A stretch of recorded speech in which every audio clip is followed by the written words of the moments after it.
I'm Annie Wolf. If you're new here, hit that subscribe button so that you can always be made aware when there are new videos coming out, because I release videos with my tips, tricks, strategies, techniques for living your best life. And today we are looking at self-discipline. Now, the reason that this is really important is because discipline and the ability to discipline yourself to move forward towards your goals and your dreams is really what can make the difference between a life of mediocrity and a life that is based on what you want it to be. When you want to architect your own life, when you want to build your success, having self-discipline is what is going to get you through the hard times, but it's also what's going to keep you focused on those goals. And if you look at any high achiever, you will see that it has been the self-discipline much more than talent or luck or opportunity that has gotten them the success that they have received. And it's going to be exactly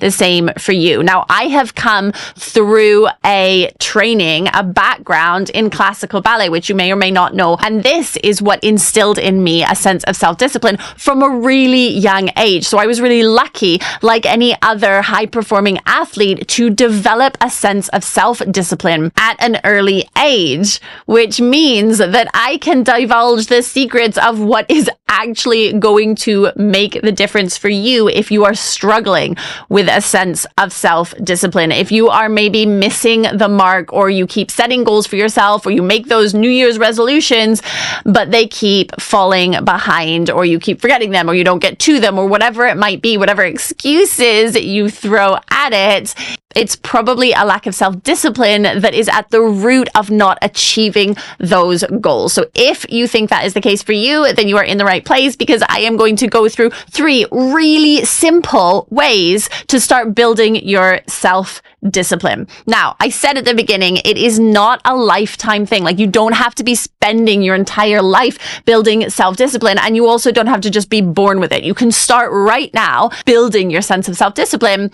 and get results pretty quickly. So let's dive straight into the 3 ways that you can start today. Number 1. Listen, I got to hit you with a statistic first before I go into what this strategy actually is, which is that people who make their bed on a regular basis tend to be earning higher salaries, are more happy in life, and have achieved more success. If you want to be building towards your most successful life, start small. If you want to be among those people who are maybe earning more money, maybe that's a driving force for you, or maybe it's about being happier, or maybe it's about achieving more in your life, or maybe it's all 3 of those things. Start making your bed, or some equivalent, okay? The point here is that by taking on a really small habit and making yourself do it every day, whether you can see the value of it or not, you are going to be laying the foundation for the bigger disciplines that you're going to need in order to achieve those goals. So if you start your day by making your bed, this small, relatively low time impact activity that you can do, you're setting yourself up for a day of success in terms of your mindset, let alone how your bedroom looks. That's kind of not the point. Although a lot of people do say that having a made bed gives them a sense of calm, or just a lack of chaos. Suddenly things just feel a little bit more organized. And that's a great way to start your day. But actually, it's the act of doing this small discipline. So it doesn't have to be your bed. It could be drinking a glass of water when you get up in the morning. It could be making sure that you don't check your phone before you get into the car to get to work. Whatever it is for you, some tiny, small habits that is just setting yourself up for a day of discipline. And by doing that, you are laying the foundation for increasing those levels of discipline, because making your bed in the morning doesn't really take that much effort, but you have to make yourself do it. When you have built that kind of habit into your life, then it's much easier to take on the slightly harder habits, or the slightly more challenging sets of discipline that you may need to achieve those bigger goals, like not prioritizing binge watching TV, but actually instead applying for that job, whatever it might be, that's actually going to be a game changer in your life. By taking on these very small acts of self-discipline, like making your bed, or like cutting out certain foods, or something that is going to have a positive effect on your life, you are equipping yourself with the discipline that you're going to need for the bigger impact things. Number 2 is have an accountability partner. Now, it is false to believe that all of our self-discipline has to come from within. Humans by nature are lazy. This is down to our biology. We tend to avoid things that are going to burn too many calories because historically our ancestors needed to conserve calories in order to survive. So we are wired to take the lazy route. So any time that you're feeling kind of down on yourself for being a bit lazy, know that you come by it honestly, but in order to progress in life, you are going to have to overcome it. If you rely solely on yourself, you will mess up sometimes. You will falter and fail sometimes because of that drive to just chill out and be lazy and conserve calories in order to survive. It's hard to fight that natural survival instinct, and yet we must in order to have that life that we truly want, in order to succeed and get the big rewards.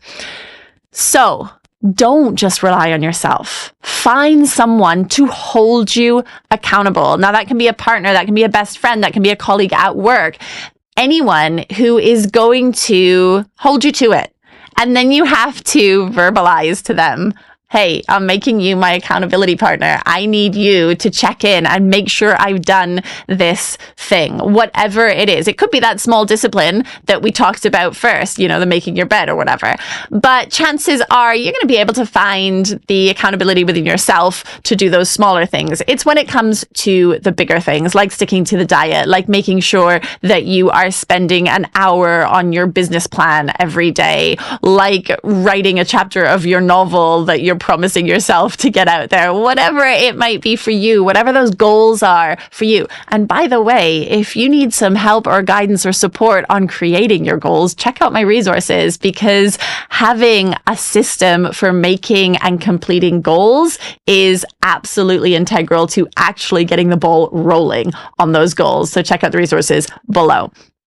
You need someone to help you out, to just be there checking up on you, because it's not so much about them checking up on you, but knowing that they will, that will get you actually committing to doing the task. And look, if you don't have someone in your life, go find someone. Sometimes we don't want the immediacy of a personal relationship. Sometimes we don't want to put that pressure on our relationships. Like, we got enough going on with our significant other. We don't want them to also be our accountability partner. That may be the case for you, or it may not. They may fit that role perfectly.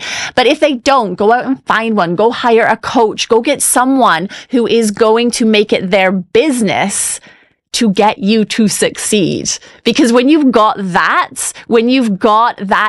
someone fighting in your corner for you, then you will feel the empowerment to make sure that you will succeed. There's this weird kind of responsibility that you end up feeling towards that other person. So although it's your goals that are being achieved, when you have an accountability partner, you sort of end up believing that you've got to do it for them. And that's an okay thing. We know that goal is being achieved for you. But having that sense of responsibility, like, oh, I'm going to let them down if I don't, that's good. We want to use that, because that means that you're achieving your goals using the motivation of satisfying someone else. Obviously, make sure that you are sticking to your goals and not being an accountability partner for someone else's goals and fooling yourself into believing that they are your goals.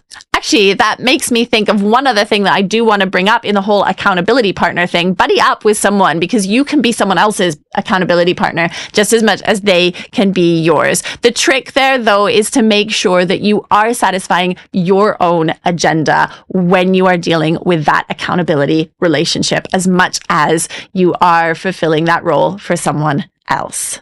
The third way to increase your self-discipline is to stop tolerating any of your excuses, because excuses are like the nemesis of self-discipline, and they will come fast and hard, especially if you are pushing yourself out of your comfort zone, which, if you are trying to achieve your goals in life and you have made those goals big and ambitious, you will be stepping out of your comfort zone. But we have this narrative in our brain that will come up with every reason under the sun why you can't do it today, or why you can't do it right now, or why the situation isn't quite right, and you'll come back to it tomorrow. Those are excuses. In fact, anything that is coming up in your head or out of your mouth that is telling you why you can't do the thing you need to do right now is an excuse. And you need to become hyper aware of when those excuses are coming out and how to deal with them, how to navigate them.